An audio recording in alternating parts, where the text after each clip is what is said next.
목요일 묵상의 시간입니다. 하나님만 바라볼 수밖에 없는 절망스러운 때를 기뻐하는 것이 성도다. 하나님만 바라볼 수밖에 없는 절망스러운 때를 기뻐하는 것이 성도다. 이런 제목으로 오늘 묵상 또 함께 나누겠습니다.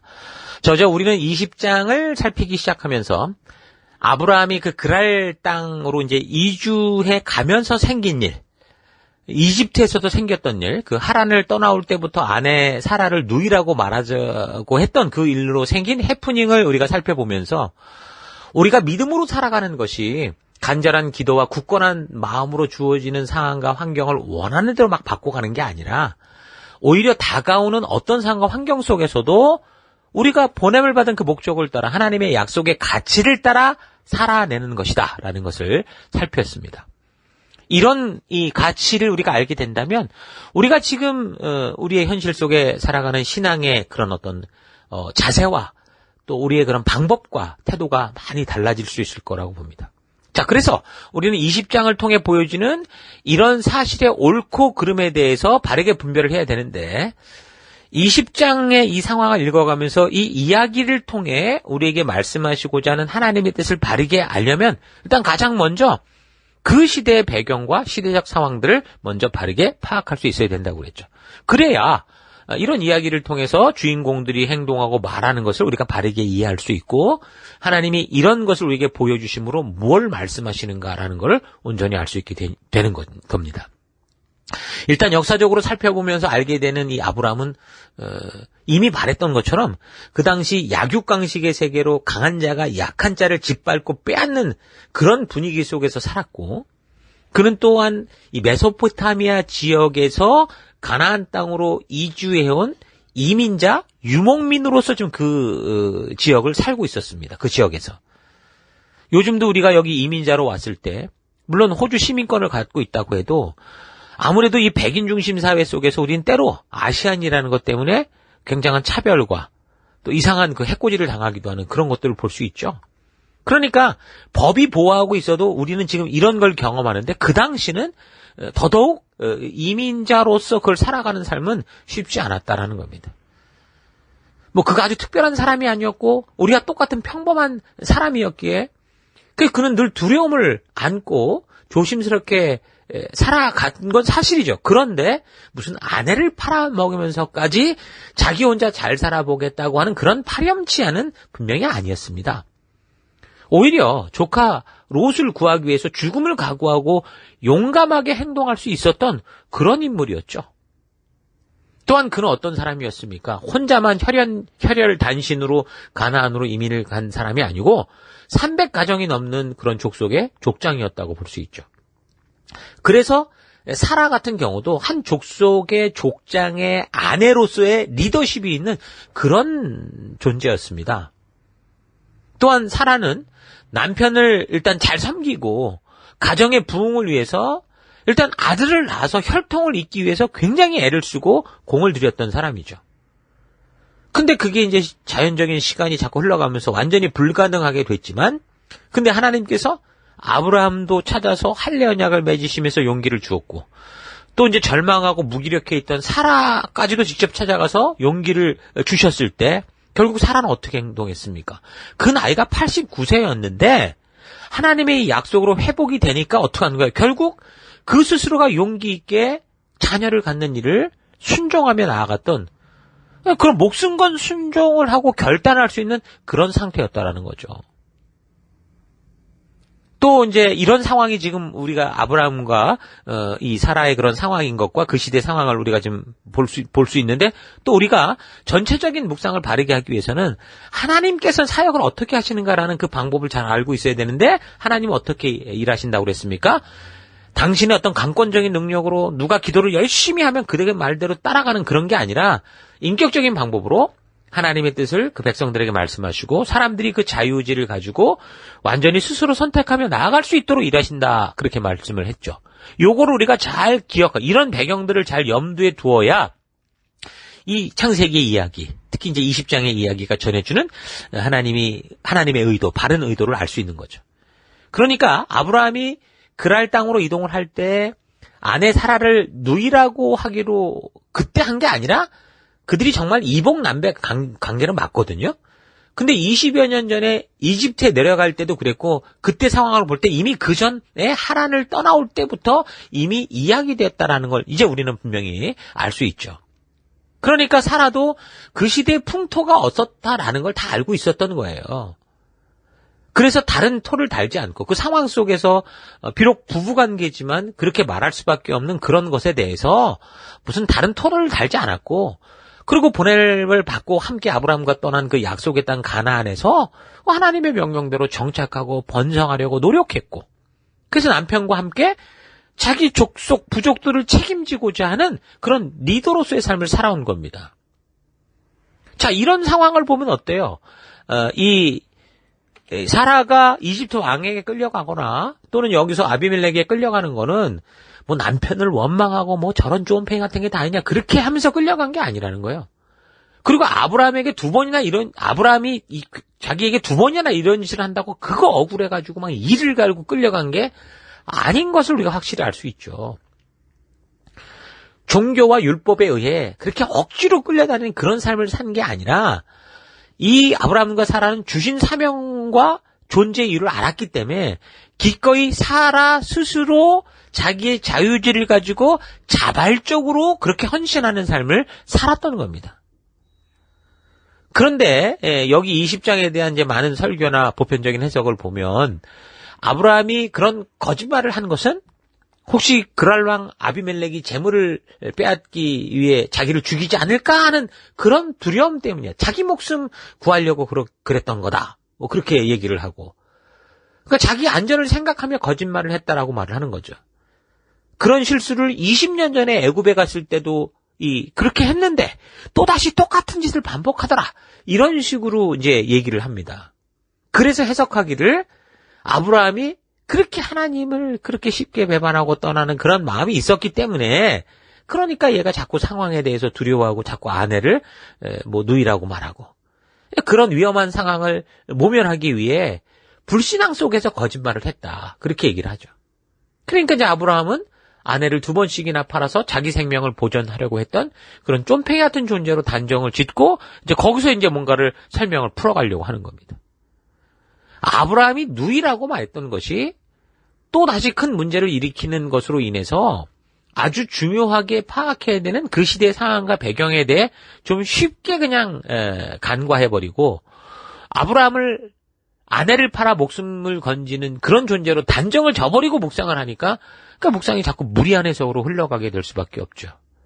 그래서 결론적으로 아브라함은 파렴치한 존재가 되고 심지어 아비멜렉이라는 블레셋 왕은 아브라함보다 더 마치 의로운 사람인 것처럼까지도 설명을 하기도 합니다.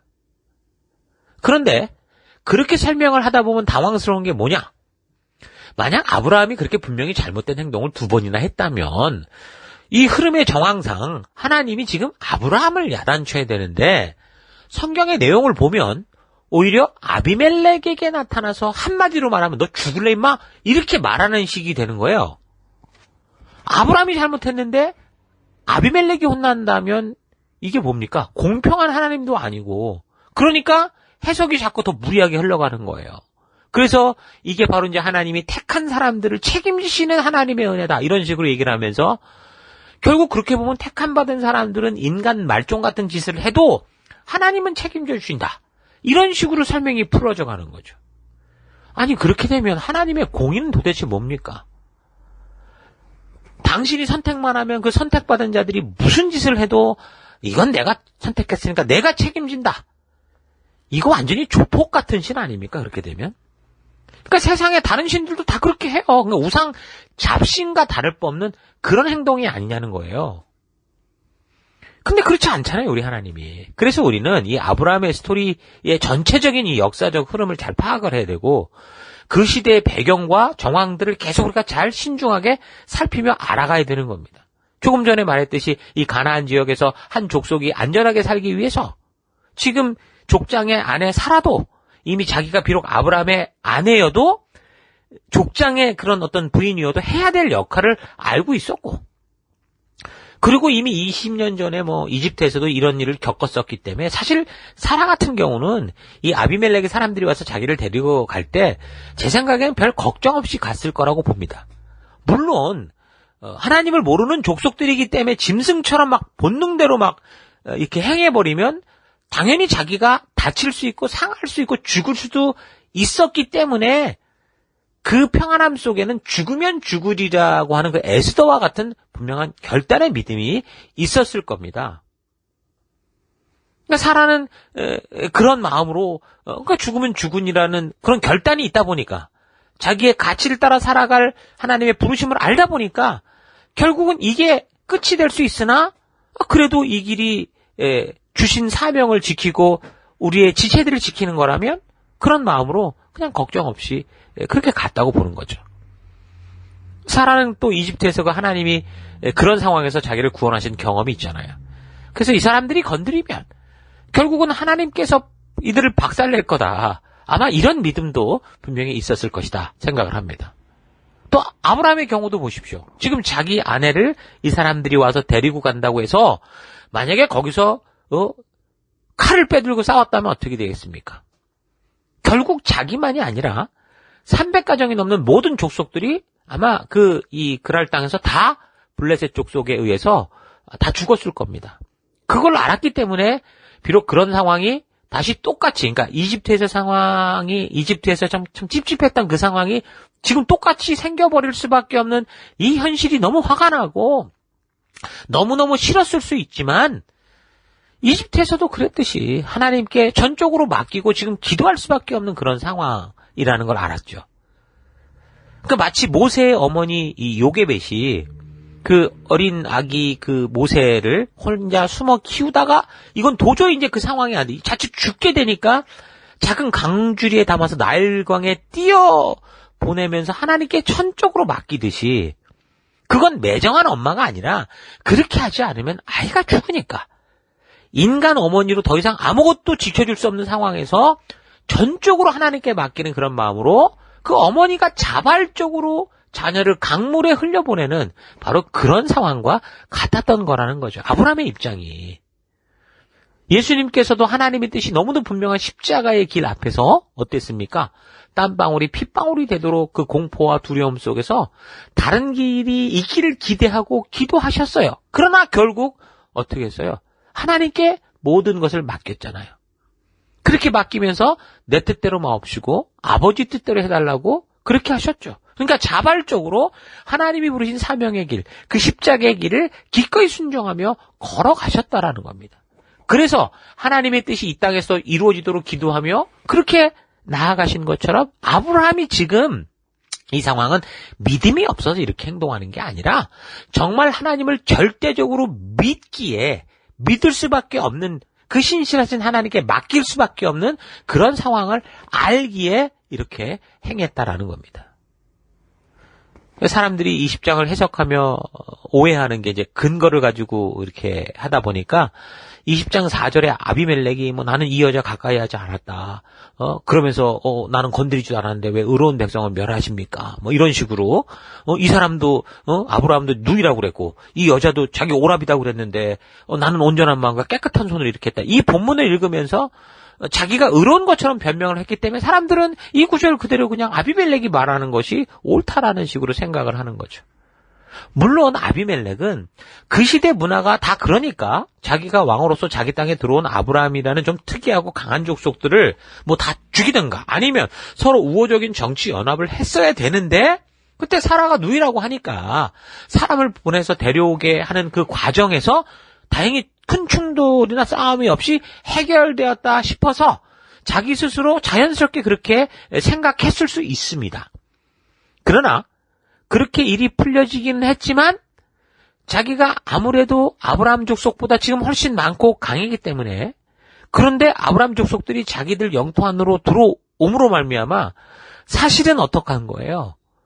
이러지도 저러지 못할 수밖에 없는 이러지도 저러지도 못하는 아브라함의 이 처지를 딱 알고 결국 자신의 힘을 과시하고 아주 무언의 압박, 자기 힘을 과시하는 그런 행동을 한 겁니다. 바둑으로 말하면 아브라함 같은 경우가 지금 아무것도 피할 수 없는 아다리 딱 걸린 그런 상태라고 봐야 되는 거죠. 그러니까 어떤 함정에 빠질 수밖에 없는 그런 상황에 아브라함, 그거를 이 아비멜렉이 알고 이용을 하는 거라는 겁니다. 아브라함은 이러지도 저러지도 못하는 함정에 빠진 거를 이 아비멜렉은 알았죠. 그러니까 아비멜렉도 자신이 칼을 쥐고 있는 상태라는 걸 알았기 때문에 사실은 어떻게 한 거예요? 협박과 위협을 가했다라고 보면 됩니다. 그러니까 아브라함이나 사라의 경우 사실 블레셋 족속들이 자기들을 다 죽이려고 한다면 그냥 어떻게 해보지도 못하고 꼼짝없이 당할 수밖에 없는 그런 입장이었기 때문에 자기 족속을 살리기 위해서 이 족장인 아브라함과 족장의 부인인 사라는 한 족속의 리더로서 어떻게 한 거예요? 자기들을 희생한 거죠. 그래서 정말 하나님의 전능하심을 믿을 수밖에 없기에 그들은 그렇게 행할 수밖에 없었던 겁니다. 물론 아브라함이 정직하게 아내라고 말했을 수도 있었을 건데 지금까지 우리가 그래서 역사적 배경과 이런 상황들을 묵상해 온 것처럼 그러니까 아브라함이 분명히 하나님의 전능하심을 알고 있지만 지금 하나님이 어떻게 일하시는 분인지를 알잖아요. 이 상황 속에서 하나님이 개입해서 전능한 능력으로 다 그냥 싹 목을 자르고 이러는 게 아니라는 걸 알았기 때문에 그러니까 그 상황에 그렇게 말할 수밖에 없는 그리고 하나님께 맡길 수밖에 없는 그런 믿음을 가지고 그가 그렇게 이제 말했다고 볼 수 있는 거예요. 그 상황이 11절에 나오는데 아브라함이 아비멜렉에게 그래서 뭐라고 그랬냐면 11절 너희가 하나님을 모르니 내가 하나님의 이름으로 말해도 나를 죽이려 했을 거다 그렇게 말을 하잖아요. 그러니까 너희가 하나님을 모르니 내가 아무리 하나님을 철떡까지 믿고 하나님의 이름으로 말하려고 해도 너는 나를 죽였을 거다 그렇게 분명히 말하는 겁니다. 자, 여기서도 우리가 지금 아브라함의 이 말과 생각과 대화를 통해서 아브라함이 지금 하나님을 어떻게 알고 있는가, 하나님을 어떤 분으로 알고 있는가, 하나님이 어떻게 일하시는 분인가라는 것을 우리가 좀 더 심도 있게 잘 분별할 수 있어야 됩니다. 하나님의 이름으로 무조건 막 살아가는 거, 내가 하나님의 자녀인데 눈 깔어! 그렇게 살아가는 게 믿음의 삶이 아니라 미련한 삶이라는 걸 우리가 분명히 이것을 통해 볼 수 있습니다. 근데 얼마나 많은 사람들이 예전에 그랬던 것 같아요. 금요 심야 같은 거 하면 토요일날 그때 근무할 때 가서 빌빌 좁니다. 그 졸을 가지고 이제 당연히 좋으니까 뭐라고 하면은 이것들이 내가 지금 하나님께 기도하고 왔는데 이게 무슨 소리야? 이런 식으로 생각하는 사람들이 있었다라는 거죠. 말하자면. 그러니까 이런 좀 막무가내식의 믿음의 삶이 아닌 미련한 그 믿음의 삶을 사는 것, 미련한 삶을 사는 거를 좀 볼 수 있습니다. 가끔 이 보도를 통해 볼 때 어떤 목사님들이 그 성경에 나오는 뱀을 집어 올리며 무슨 독을 마실지라도 해를 받지 않는다라고 하는 이 말씀을 이 의도를 오해해서 정말 독사를 들고 믿음을 증명하겠다고 물려가지고 죽는 그런 일들이 보도될 때가 있잖아요. 표적이란 초대교회 당시 이 사도들의 메시지가 이 제자들을 통해 전해지는 이 복음이 하나님으로부터 온 거다라는 것을 입증하기 위한 초자연적인 사건들이었습니다. 예수님께서 참된 하나님이심을 알게 하기 위한 그런 초자연적인 사건들이 예수님을 통해 그렇게 표적으로 나타났고 그런 지체들을 통해 제자들을 통해 나타난 거죠. 그래서 표적들은 초대교인들이 선포한 그 신앙의 확실성을 보증해 주는 거지 그들 중에 누가 임의로 행사할 수 있는 어떤 개인적인 능력 그런 게 아니었다라는 거예요. 그래서 우리는 아브라함의 이런 대화를 통해서 참된 믿음의 길이 무엇이고 하나님은 어떻게 일하시는지를 바르고 온전히 알고 그래서 그 말씀대로 순종하는 것이 그래서 우리의 삶의 현장 속에서 그런 현실들을 우리가 맞닥뜨리며 믿음으로 순종하며 살아가는 것이 참된 믿음이다라는 사실을 여러분 잊지 말아야 됩니다. 하나님께서 이 문제를 풀어내시는 과정을 살펴봐도 이런 사실을 분명하게 알 수 있습니다. 하나님은 어떤 일이 생길 때 무슨 기적으로 막 상황을 바꿔버리는 그런 분이 아니라 사람들이 자유의지를 가지고 하나님이 말씀해 주신 가치를 따라 스스로 선택하며 살아가도록 일하시는 거예요. 여러분 이것만 잘 알아도 현재 우리가 살아가는 우리의 현실 속에 우리가 어떤 자세로 살아가야 되는가를 분명히 알게 될 겁니다. 20장 6절 하나님이 꿈에 또 그에게 이르시되 아비멜렉의 꿈이죠. 네가 온전한 마음으로 이렇게 한 줄 나도 알았으므로 너를 막아서 내가 나에게 범죄하지 아니하게 하였나니 여인에게 사라져 아브라함의 아내 가까이 하지 못하게 함이 이 때문이다. 그렇게 이제 말씀하시거든요. 그러니까 이거는 지금 아비멜렉이 정말 의롭다라 의롭다라고 그걸 인정하는 그게 아니고요. 물론 아브라함과 사라가 함께하는 부족을 살리기 위해 그럴 수밖에 없는 상황에서 아비멜렉의 어쩔 수 없는 강압이 분명히 있었지만 일단 겉으로 볼 때 그가 다른 충돌 없이 사라를 데려갔고 거기에다가 어떤 이유에서든 사라를 욕보이거나 겁탈하는 짓들은 아직 하지 않은 상태였기 때문에 하나님이 지금 이를 좋게 풀어 가시려고 지금 이렇게 말씀하시는 겁니다. 만약에 그렇지 않으면 어떻게 돼요? 지금 그랄 땅에서 당분간 살아야 되는 아브라함과 그 일행들은 절대 안전할 수가 없잖아요. 그러니까 하나님께서 지금 이 상황을 이렇게 말로 좋게 풀지 않으면 어떻게 됩니까? 다른 방법은 이 아비멜렉을 비롯한 블레셋 족속을 한꺼번에 다 그냥 멸망시켜버려야 되는데 하나님은 공의 하나님이시잖아요. 하나님이 일하시는 방법이 그게 아니라고 그랬잖아요. 그러니까 자기의 사람 아브라함을 살리겠다고 이유 없이 한 족속들을 그냥 한순간에 다 그냥 쓸어 없애버리는 그런 하나님이 절대 아니라는 겁니다. 계속되는 말씀을 보면 아브라함이 쉽게 정직하게 말할 수 없었던 이유를 더 알 수 있는데 이 하나님을 믿지 않는 아비멜렉이 언제 무슨 짓을 할지 모르기 때문에 그 하나님이 더욱 안전한 조치로서 이렇게 조치를 취하시는 거예요. 20장 7절 이제 그 사람의 아내를 돌려보내라. 그러면서 뭐라고 하냐면 그는 선지자다. 그가 너를 위하여 기도하리니 네가 살려니와 네가 돌려보내지 않으면 너와 너에게 속한 모든 자가 반드시 다 죽을 줄 알아. 이렇게 얘기를 하는 거예요. 그러니까 하나님께서 아비멜렉에게 아무튼 이 사람을 온전히 보내지 않으면 다 죽어. 이렇게 지금 말씀하시는 것을 보면 뭐예요? 아비멜렉이라는 이 사람은요. 한번 말하면 그냥 순수하게 듣는 그런 자가 아니라 뭔가 자기만의 모략과 술책, 욕심과 욕망이 가득한 존재다라는 걸 알 수 있습니다. 그러니까 아브라함이 아내 사라를 누이라고 그렇게 말했겠죠. 그가 순수하고 말이 통하는 사람이고 하나님을 경외하는 사람이라면 그가 그렇게 할 필요가 없었어요. 그런데 그런 자가 아니었기 때문에 아브라함이 아내를 누이라고까지 말할 수밖에 없었다라는 겁니다. 정말 아비멜렉이 성품도 좋고 바른 사람이라면 왜 거기다가 뭐 이유 없이 아내를 누이라고 말했겠습니까? 그러니까 이 아비멜렉은 이런 걸 봐도 다행히 그가 뭐 사라를 가까이 하지 않았을 때 이미 하나님이 지키시느라고 나타나셔 말씀하는 바람에 자기는 마치 아무 짓도 안 했 것처럼 그 의로운 척을 했지만 결코 의로운 게 아니라 그는 결코 그렇게 순수하고 의로운 존재가 아니었고 오히려 음흉한 계획을 가지고 자기의 권세를 이용하는 그 사악한 사람이었다라는 겁니다. 그러니까 아비멜렉이 아브라함을 불러서 왜 누이로 속였냐고 막 역정을 내거든요.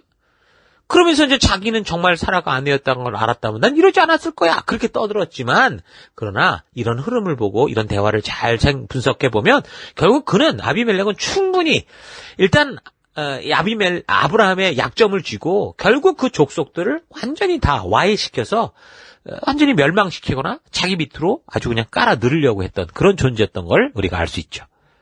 자, 우리가 이런 역사적인 상황과 배경들을 이렇게 먼저 잘 이렇게 파악할 수 있어야 우리가 이런 상황들을 통해 바르게 묵상해 갈 수 있다라는 거 잊지 마시고 지금 우리가 살핀 이런 배경을, 역사적 배경을 바탕으로 창세기 20장을 통해서 하나님께서 지금 우리에게 보여주시고자 하는 그 의도가 무엇인가 여러분 잘 묵상하는 그런 여러분 되길 바랍니다. 자, 오늘 하루 나는 믿음으로 사는 삶을 살다가 여기 20장의 아브라함과 사라처럼 이러지도 저러지도 못하고 죽으면 죽으리라는 사라의 결단처럼 완전히 하나님께 의탁하고 그의 신실한 도우심을 기다리게 되는 아브라함과 같은 그런 일이 있었는가 한번 되돌아봤으면 좋겠습니다. 많은 경우 우리는 삶을 살다가 이런 어려운 상황을 만나면 우리가 믿음의 길을 걷지 않아서 생긴 일인가 착각을 하게 됩니다. 그러나 성경대로 보면 사실 우리가 말씀의 가치대로 살아가고자 할 때 더 이런 일이 생기죠. 이 세상에서 욕심대로 사는 사람들이 너무 많기 때문에 더 어려운 일을 만나는 게 당연한 겁니다. 예수 믿으면 대로가 열리는 게 아니고 예수 믿으면 더 많은 장애가 생길 수 있다는 거예요. 우리가 믿으니까 승승장구하고 길이 뻥뻥 뚫린다는 것은 여러분 이건 성경적이지 않은 거예요.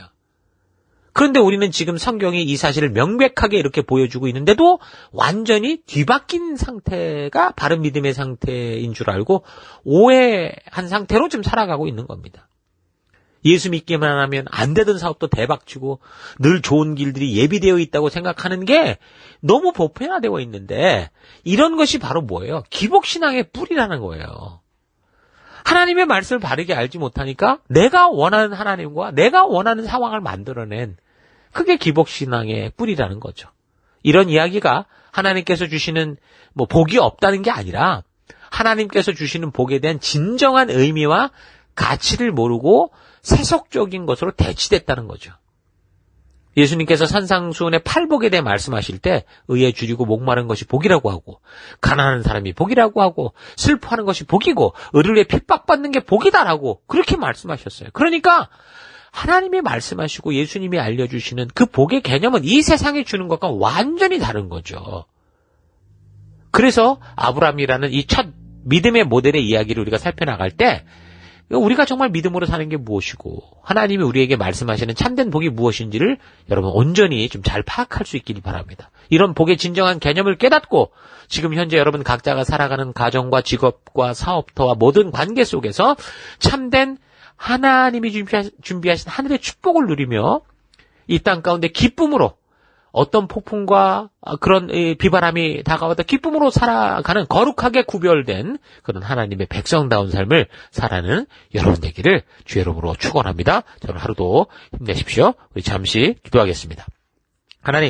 하나님께서는 진정으로 우리의 복이 되시고 그래서 참으로 복된 삶을 살도록 우리에게 하나님이 말씀해 주시는 길과 진리를 주시고 가치를 알게 하셨는데 나는 이 세속이 추구하는 것들을 많이 가지는 것을 복으로 알고 이 세속의 복을 위해 하나님까지 내 마음대로 동원하려고 했던 삶을 회개합니다. 믿음으로 이 세속의 세상을 살아갈 때 하나님이 말씀해 주신 가치를 따라 살아가려고 하면 더 많은 부딪힘과 방해와 공격이 있다는 거 잊지 않고 아브라함처럼 하나님께 전적으로 맡기는 믿음의 길을 걷고 또 사라처럼 죽으면 죽으리라는 믿음을 가지고 끝까지 하나님이 걷게 하신 그 길을 따라가는 내가 되기 원합니다. 하나님이 우리에게 주신 참된 복의 개념을 잊지 않고 예수님께서 산상수훈을 통해 확인시켜준 이 참된 복의 가치를 따라 하늘의 복의 가치를 따라 감사함으로 걸어가는 우리가 되길 원합니다. 내가 되길 원합니다. 이 한 주간도 그런 천국의 가치를 따라 살아가는 내가 되기를 간절히 바라옵고 예수님 이름으로 기도했습니다. 아멘.